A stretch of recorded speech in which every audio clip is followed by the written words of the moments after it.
ఈనాడు దినపత్రికలోని వార్తలు చూద్దాం. వామ్మో చరవాణి వ్యసనంగా మారుతున్న సెల్ఫోన్ వినియోగం, స్వీయ నియంత్రణే మేలంటున్న నిపుణులు. అందుబాటులోకి బ్లాకింగ్ యాప్లు, ఫోన్ సెట్టింగులు, social media, messaging, OTT, shopping యాప్లు, ఫోన్లన్నీ ఈ దుష్ట చతుశ్రయం మన కాలాన్ని కరిగిస్తుంది. ఏం చూస్తున్నామో, ఎందుకు చూస్తున్నామో తెలియకుండానే స్క్రీన్ స్క్రోల్ని చేస్తూ గంటలు, రోజులు గడిపేస్తున్నాం. మన ఫోన్ మన నియంత్రణలో ఉందో, మనం ఫోన్ నియంత్రణలో ఉన్నామో తెలియని పరిస్థితి. అమ్మకి ఒంట్లో బాగాలేదని ఎలా ఉందో అడగాలి అని నిద్రలేస్తూనే ఫోన్ అందుకుంది స్రవంతి. అంతలో ఇన్స్టా నోటిఫికేషన్లు కనిపించేసరికి ఓపెన్ చేసింది. వరుసగా రీల్స్ వస్తున్నాయి, వెళ్తున్నాయి. అమ్మ సంగతే మర్చిపోయింది. లీవ్ని పొడిగిస్తూ బాస్కి మెసేజ్ పెట్టాలని వాట్సాప్ తెరిచాడు రమేష్. 10వ తరగతి గ్రూప్లో స్నేహితురాలికి పుట్టినరోజు శుభాకాంక్షలు చెప్తానంటూ తన మెసేజ్ భిన్నంగా ఉండాలి అని ఏదో రాస్తూ చెరిపేస్తూ పావుగంట గడిపేశాడు. ఆపై ఫోన్ జేబులో పెట్టేసి బయటకు వెళ్ళిపోయాడు. ఈ సమస్య ఫోన్ చేతిలో ఉన్న అందరిదీను. ఏదో పని మీద ఫోన్ తీస్తామా, అసంకల్పితంగా షార్ట్స్లోనో, చాట్స్లోనో, రీల్స్లోనో కూరుకుపోయి ఎప్పటికో కానీ ఈ లోకంలోకి తిరిగి రాలేం. ఆలోపు దిగాల్సిన బస్టాపు దాటిపోతుంది. చెబుదామనుకున్న ముఖ్య విషయం వెనక్కి వెళ్తుంది. ఇల్లు అలుకుతూ ఈగ తన పేరు మర్చిపోయినట్లు అసలు ఫోన్ ఎందుకు తీసామో ఆ సంగతే మర్చిపోతున్నాం అంటూ ఒక వార్తను చూడొచ్చు. సరిహద్దు వివాదాలతో శాంతి కోల్పోవద్దు, ప్రత్యేక ప్రతినిధుల చర్చలు పునరుద్ధరిద్దాం. ద్వైపాక్షిక భేటీలో భారత్ చైనా ఉద్ఘాటన. 5 ఏళ్ల తర్వాత జిన్పింగ్తో మోడీ భేటీ. సుహృద్భావ వాతావరణంలో చర్చలు. రష్యాలోని కజన్లో బ్రిక్స్ శిఖరాగ్ర సదస్సు సందర్భంగా ద్వైపాక్షిక చర్చల్లో పాల్గొన్న ప్రధాని మోదీ, చైనా అధ్యక్షుడు షీ జిన్పింగ్. పరిణతి, పరస్పర గౌరవాలతో వ్యవహరించడం ద్వారా శాంతియుత సుస్థిర సంబంధాలను కొనసాగించుకోవాలని భారత ప్రధాని నరేంద్ర మోడీ, చైనా అధ్యక్షుడు షీ జిన్పింగ్ అంగీకారానికి వచ్చారు.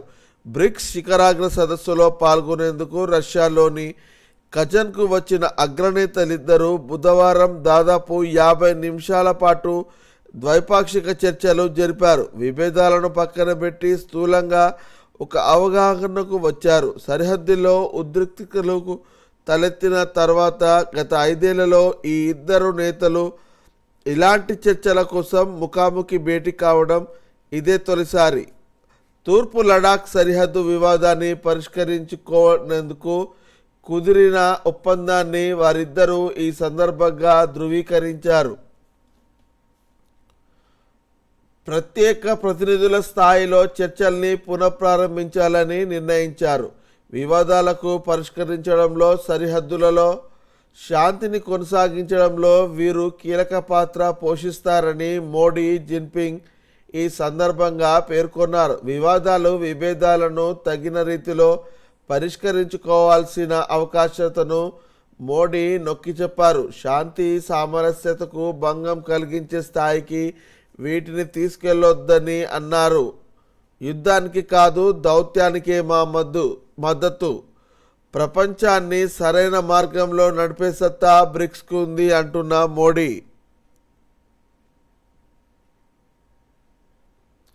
బీటెక్లో బి దందాకు అడ్డుకట్ట. ఇప్పటి వరకు ఈ సీట్ల భర్తీలో మెరిట్కు పాతర. శాశ్వత పరిష్కారం దిశగా మండలి నూతన చైర్మన్ కసరత్తు. ఇంజనీరింగ్లో బి కేటగిరీ సీట్లు అమ్మకాలను అడ్డుకునేందుకు శాశ్వత విధానాన్ని రూపొందించే దిశగా రాష్ట్ర ఉన్నత విద్యామండలి కసరత్తు ప్రారంభించింది.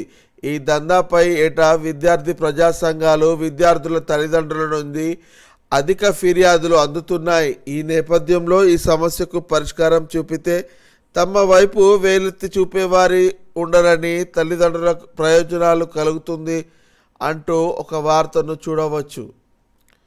బకాయిలు లేని మిల్లలకు బ్యాంకు గ్యారంటీ లేకుండానే ధాన్యం కొనుగోలు కేంద్రం నుంచి నేరుగా మిల్లులకే తరలింపు.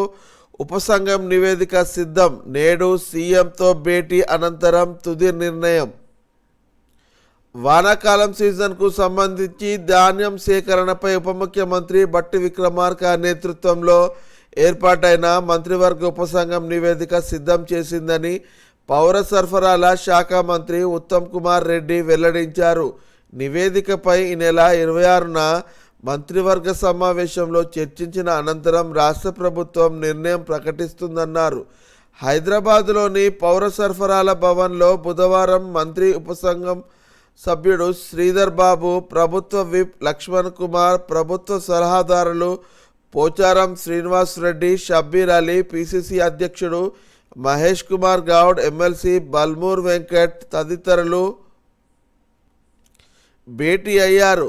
బ్యాంకు గ్యారంటీ నిబంధన పెడితే మిల్లర్లు ధాన్యం తీసుకోరేమో అనే అనుమానాన్ని నిజామాబాద్ ప్రజాప్రతినిధులు వ్యక్తం చేయగా, బ్యాంకు గ్యారంటీ నిబంధన లేకపోతే ధాన్యం దుర్వినియోగం అయ్యే అవకాశం ఉందని మంత్రి పేర్కొన్నట్టు తెలిసింది అంటూ ఒక వార్తను చూడొచ్చు. జీనోమ్ వ్యాలీలో బయోప్రాసెస్ డిజైన్ కేంద్రం ఒప్పంద పత్రాలపై సంతకాలు చేసిన రాష్ట్ర ప్రభుత్వం, థర్మో ఫిషర్ సైంటిఫిక్ సంస్థ ప్రతినిధులు జీనోమ్ వ్యాలీ విస్తరణతో మరిన్ని ఫార్మా లైఫ్ సెన్స్లు సంస్థలు. మంత్రి శ్రీధర్ బాబు. బండి సంజయ్కి కేటీఆర్ లీగల్ నోటీస్. నిరాధారమైన వ్యాఖ్యలకు క్షమాపణ చెప్పకపోతే పరువు నష్టం దావా వేస్తానని హెచ్చరిక. నోటీసుతోనే బదులిస్తా అంటున్న సంజయ్. తనపై నిరాధారమైన తన పరువు నష్టం కలిగించేలా వ్యాఖ్యలు చేశారంటూ కేంద్ర హోంశాఖ సహాయ మంత్రి బండి సంజయ్కు భారాస కార్యనిర్వాహక అధ్యక్షుడు కేటీఆర్ లీగల్ నోటీసులు పంపించారు. తనపై చేసిన నిరాధారమైన వ్యాఖ్యలకు వారం రోజుల్లోగా బేషరతుగా క్షమాపణ చెప్పకపోతే పరువు నష్టం దావా వేస్తారని హెచ్చరించారు. ఈ నెల 19న బండి సంజయ్ మీడియాతో మాట్లాడుతూ తనపై తప్పుడు ఆరోపణలు చేశారని కేటీఆర్ నోటీసులో పేర్కొన్నారు. నేను డ్రగ్స్ తీసుకుంటానని, బారాస అధికారంలో ఉన్నప్పుడు ఫోన్ ట్యాపింగ్లకు పాల్పడ్డానని ఆయన ఆరోపణలు చేశారు. అవి నిరాధారమైన. ఫోన్ ట్యాపింగ్ విషయంలో మా నాన్న కేసీఆర్ పేరును కూడా ప్రస్తావించారు. సంజయ్ వ్యాఖ్యలు నా వ్యక్తిత్వాన్ని దెబ్బతీసేలా, ప్రతిష్టను దిగజార్చేలా ఉన్నాయని, కేసుల నుండి తప్పించుకోవడానికి ముఖ్యమంత్రి రేవంత్ రెడ్డితో రహస్యంగా కలిసిపోయానంటూ ఆయన చేసిన వ్యాఖ్యలను నిరూపించాలి. ఎలాంటి ఆధారాలు లేకుండా ఇష్టానుసారంగా నా పరువుకు భంగం కలిగించేలా మాట్లాడితే చట్టపరమైన చర్యలు తప్పవు.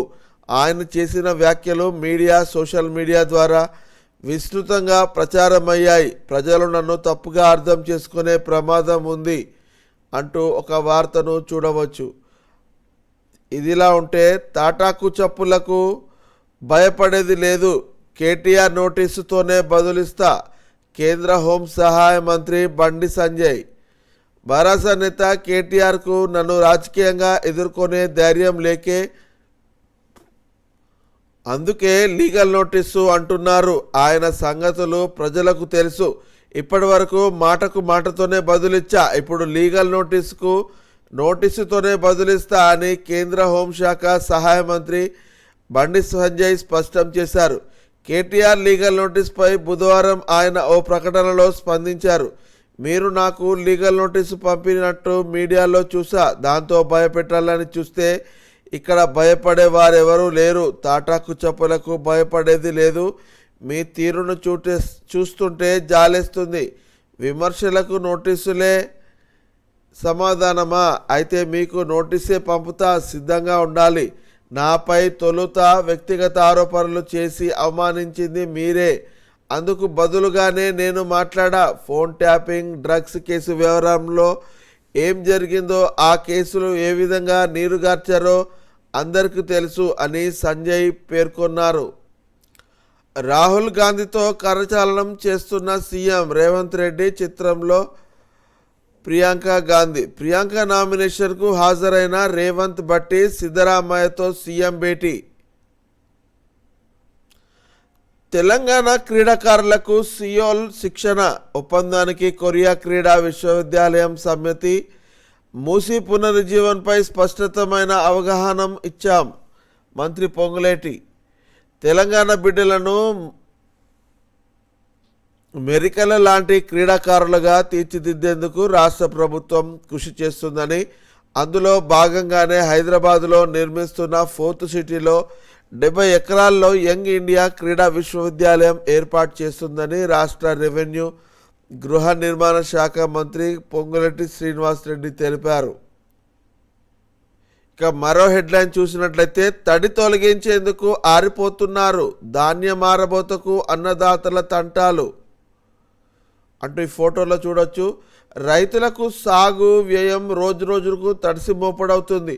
ముఖ్యంగా వడ్ల ఆరబోత ప్రక్రియలో వారిపై అదనపు భారం పడుతోంది. యాదాద్రి భువనగిరి జిల్లాలోని చౌటుప్పల్ వ్యవసాయ మార్కెట్ యార్డులో ఇంకా కొనుగోలు మొదలవ్వలేదు. దాదాపు 100 మంది రైతులు నెల రోజుల క్రితమే యార్డుకు ధాన్యం తీసుకొచ్చి కుప్పలు పోశారు. ఇటీవలే తరచూ వర్షాలు పడుతుండడంతో ధాన్యం తడుస్తుంది. తడిచినప్పుడల్లా ఆరబోయాల్సి వస్తుంది. ఇందుకు కూలీల ఖర్చు రోజుకు 50,000 దాటుతుంది. ఇలాగైతే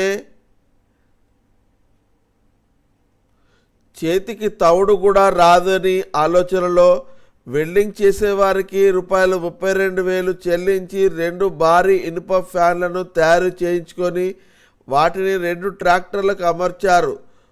ఒకవైపు ప్రొక్లైన్ ధాన్యాన్ని కిందికి వేస్తుంటే ఫ్యాన్ ఆ ధాన్యాన్ని ఆరబెడుతుంది. ట్రాక్టర్ ప్రొక్లైన్ల డ్రైవర్లకు రోజుకు 10,000 లోపే ఖర్చు అవుతుందని రైతులు వివరించారు. ఈడీ ముందుకు అమోయ్ కుమార్ 8.5 గంటల పాటు సుదీర్ఘ విచారణ, భూ కేటాయింపులపై వివరాలు సేకరణ. ఐఏఎస్ అధికారి రంగారెడ్డి జిల్లా పూర్వ కలెక్టర్ అమోయ్ కుమార్ను ఎన్ఫోర్స్మెంట్ డైరెక్టరేట్ అధికారులు బుధవారం సుదీర్ఘంగా విచారించారు. సుమారు 8.5 గంటల పాటు ఆయన్ను విచారించారు. ఉదయం 8 గంటలకే న్యాయవాదితో కలిసి ఈడీ కార్యాలయానికి వచ్చిన అమోయ్ కుమార్ 2 గంటల పాటు అధికారుల రాక కోసం వేచి చూశారు. మీడియా కంటపడకుండా ఉండేందుకే ఆయన ముందుగానే కార్యాలయంకు చేరుకున్నారు అంటూ ఒక వార్తను మనం చూడవచ్చు. పల్లెల్లో ఆన్లైన్ అరకొరే, కేంద్రం గుర్తించినవి 110, రాష్ట్రంలో అందిస్తున్నవి 21 మాత్రమే.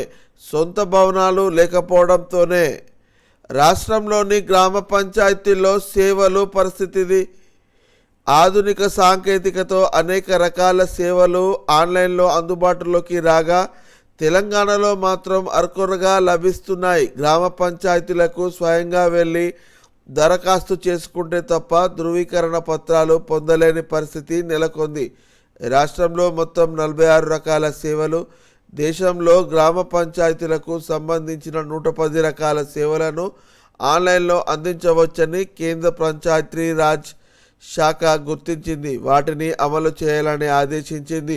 రాష్ట్రంలో పంచాయతీల ద్వారా 46 సేవలు అందిస్తుండగా ఆన్లైన్లో 21 మాత్రమే అందుబాటులో ఉన్నాయి. రాష్ట్రంలో జనన మరణ నివాస ధృవీకరణ పత్రాలు, నిర్మాణ అనుమతి, పరిశ్రమ స్థాపనకు నిరభ్యంతర పత్రం, ఉపాధి హామీ పని మంజూరు, పబ్లిక్ స్థలాల్లో పారిశుద్ధ్య నిర్వహణ, కోవిడ్ కిట్, ఆస్తి పన్ను మదింపు, ఆస్తుల బదలాయింపు, మ్యుటేషన్, వైకుంఠధామాల నిర్వహణ, వృద్ధాప్య వితంతు, దివ్యాంగ పింఛన్ తదితర దరఖాస్తులు, వ్యక్తిగత మరుగుదొడ్లు, కొత్త రేషన్ కార్డు దరఖాస్తులు, రేషన్ కార్డులో పేరు తొలగింపు, జోడింపు, ప్రజా పంపిణీ, లబ్ధిదారుల జాబితాలో పేరు నమోదు వంటి సేవలు ఆన్లైన్లో లభిస్తున్నాయి. చేతులు కడిగే సౌకర్యానికి సైతం ఆన్లైన్లోనే అనుమతులు ఇస్తున్నట్లు ఉండటం గమనార్హం. మిగిలిన 25 సేవలను పంచాయతీలకు వెళ్ళి పొందాల్సిందే. కేంద్రం గుర్తించిన 110 సేవల్లో 64 రాష్ట్రంలో అమలు కావడం లేదు అంటూ ఒక వార్తను చూడొచ్చు.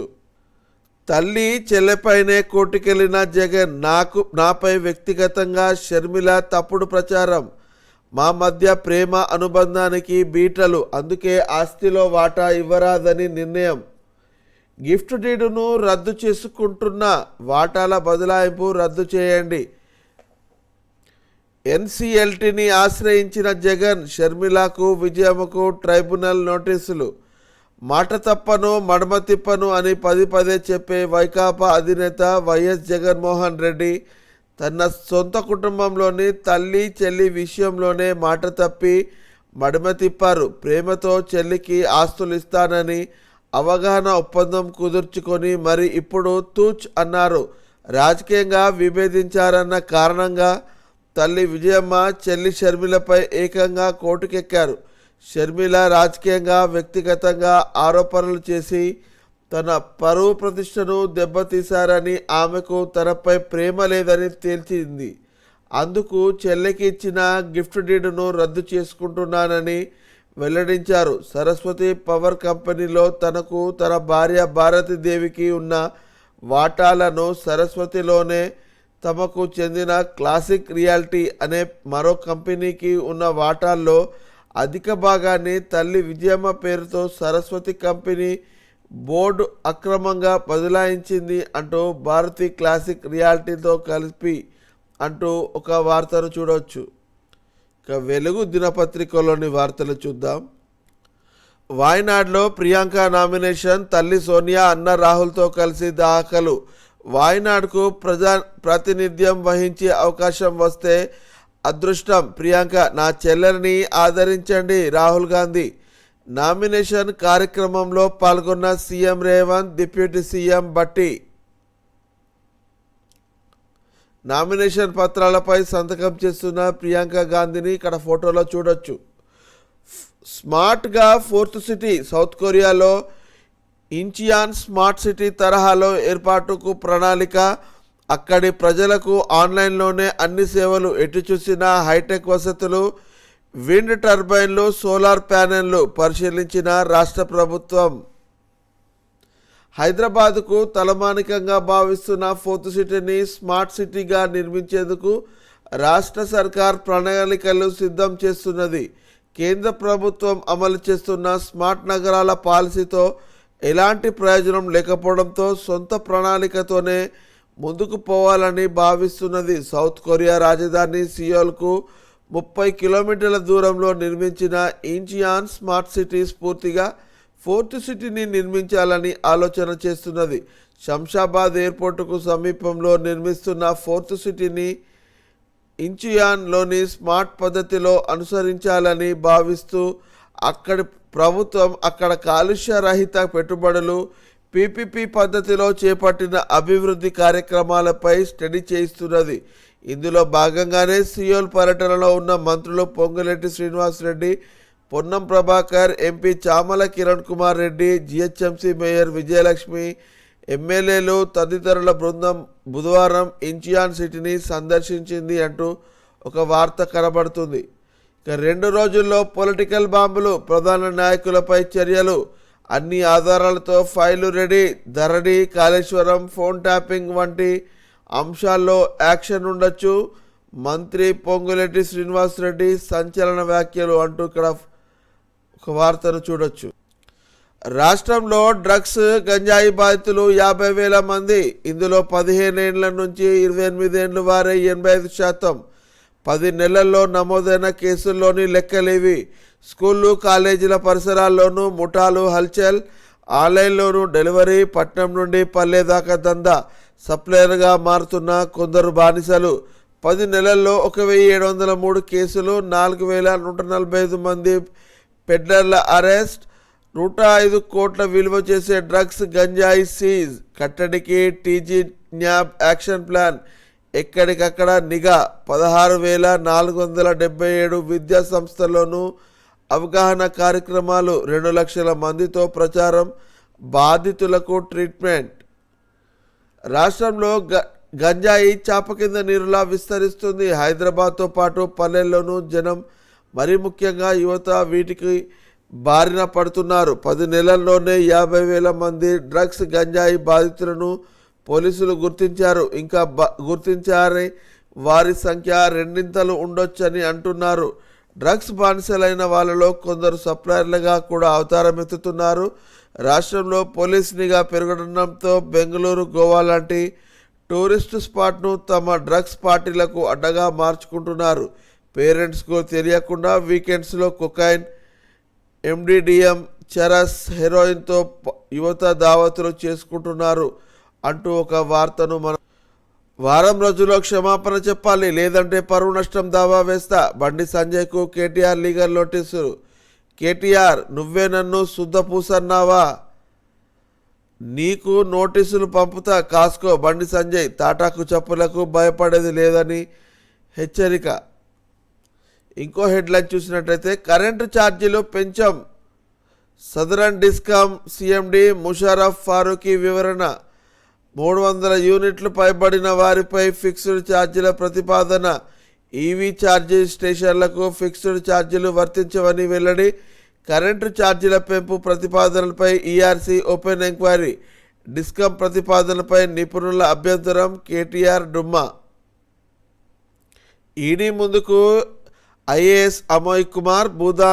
భూ వివాదంపై విచారణ. మహేశ్వరం మండలంలో 50 ఎకరాల భూ వ్యాపారం 7 గంటల పాటు ప్రశ్నించిన అధికారులు నేడు మళ్లీ విచారణకు రావాలని ఆదేశం. అన్నారం బ్యారేజీ వీక్. సిడబ్ల్యూపీఆర్ఎస్ టెస్టులో తేటతెల్లం. 21 గేట్ల వద్ద ప్యారలల్ సిస్మిక్ వేవ్ టెస్టులు. 16 గేట్ల వద్ద రాఫ్ట్ సికెంట్ ఫైల్స్ బలహీనమని నిర్ధారణ. ఐఏఎస్ కోర్టు సూచించిన ప్రమాణాలను అందుకొని నాణ్యత. ప్లెయిన్ కాంక్రీట్ ఆర్సీసీల క్వాలిటీ తీసినట్టుగా ఉందని వెల్లడి. గత ఆగస్టులో ఇరిగేషన్ డిపార్ట్మెంట్కు రిపోర్ట్ అంటూ ఒక వార్త. ఇక నమస్తే తెలంగాణ వార్తాపత్రికను చూద్దాం. అదానీ గోబ్యాక్. ముక్త కంఠంతో నినదించిన రామన్నపేట. అంబుజాకు వ్యతిరేకంగా భారీగా తరలివచ్చిన జనం. నల్ల జెండాలు, బ్యాడ్జీలతో ఫ్యాక్టరీ వద్దంటూ నినాదాలు. అభిప్రాయాలు వెల్లడించిన 25 మంది స్థానికులు. కంపెనీకి మద్దతుగా కొందరు పెయిడ్ స్థానికేతరులు. వారిని గుర్తుపట్టి తరుముకొట్టిన స్థానిక ప్రజలు. పెద్ద ఎత్తున పోలీసుల మోహరింపు. పలువురి అరెస్ట్. బీఆర్ఎస్ నేతలను అడుగడుగునా అడ్డుకున్న పోలీసులు. 2 గంటల్లోనే ప్రజాభిప్రాయ సేకరణ ముగింపు అంటూ ఒక వార్త కనబడుతుంది. కరెంటు ఛార్జీల భారం వద్దు. డిస్కంలో లాభాలు గడించే కంపెనీలుగా చూడవద్దు. 1200 కోట్ల ప్రభుత్వమే సబ్సిడీ రూపంలో అందించాలి. ఈఆర్సీ బహిరంగ విచారణ. బీఆర్ఎస్ నేత మధుసూదనాచారి. విద్యుత్ ఛార్జీల పెంపు సరికాదన్న పలు రంగాల నిపుణులు అంటూ ఒక వార్తను చూడొచ్చు.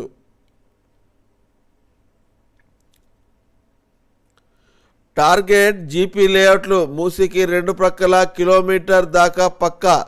చుంగై తరహాలో మూసికి ఇరువైపులా ఆకాశ హర్మారాలు. సియోల్ పర్యటనలో తేల్చిన ఎంపీ, మంత్రులు. ఆ నమూనా కావాలంటే బఫర్ జోన్ దాటి కూల్చేయాల్సిందే. పీపీపీతో ప్రైవేట్ కంపెనీలకు కాంగ్రెస్ సర్కార్ రెడ్ కార్పెట్. గ్రూప్ 1 మెయిన్స్ పరీక్షకు 35% గైర్హాజరు. 31,403 మంది అభ్యర్థులకు 21,429 మంది హాజరు. పొడుపు ప్రశ్నలతో అభ్యర్థుల ఇబ్బంది. ఆ మాటలు నా నోటితో నేను చెప్పలేను. సురేఖ వ్యాఖ్యలు తీవ్ర అభ్యంతరకరం. రాతపూర్వకంగా మీ ముంద పెట్టాను. ఇన్నేళ్ళు నా ప్రజా జీవితం. అవార్డులు, పరువు ప్రతిష్టలను మంటగలిపారు. పరువు నష్టం కేసులో ప్రజాప్రతినిధుల కోర్టులో బీఆర్ఎస్ నేత కేటీఆర్ వాంగ్మూలం. దాసోజు శ్రవణ్ కుమార్ సాక్ష్యం నమోదు. 30న మిగతా సాక్ష్యాల స్టేట్మెంట్ రికార్డు అంటూ వార్తను చూడొచ్చు. కుల సర్వే చట్టం ముందు నిలిచేనా? సుప్రీం మార్గదర్శకాలకు విరుద్ధంగా ఇంటింటి సర్వే డెడికేషన్ కమిషను కాదని ప్లానింగ్ శాఖతో గణన. అడ్డదిడ్డంగా జీవోలు జారీ చేస్తున్న రాష్ట్ర ప్రభుత్వం. సర్కారు తీరుపై బీసీ మేధావుల్లో అనుమానం. బీహార్, మహారాష్ట్ర అనుభవాలే కారణం. అక్కడ కులగణన చేపట్టిన అమలు కాని రిజర్వేషన్లు. తెలంగాణలోనూ అదే పరిస్థితి ఎదురయ్యే అవకాశం అంటూ ఒక వార్తను చూడొచ్చు. పథకాలకు ఇంటింటి సర్వేతో లంకే. లబ్ధిదారుల ఎంపికకు వినియోగించేలా డేటా సేకరణ.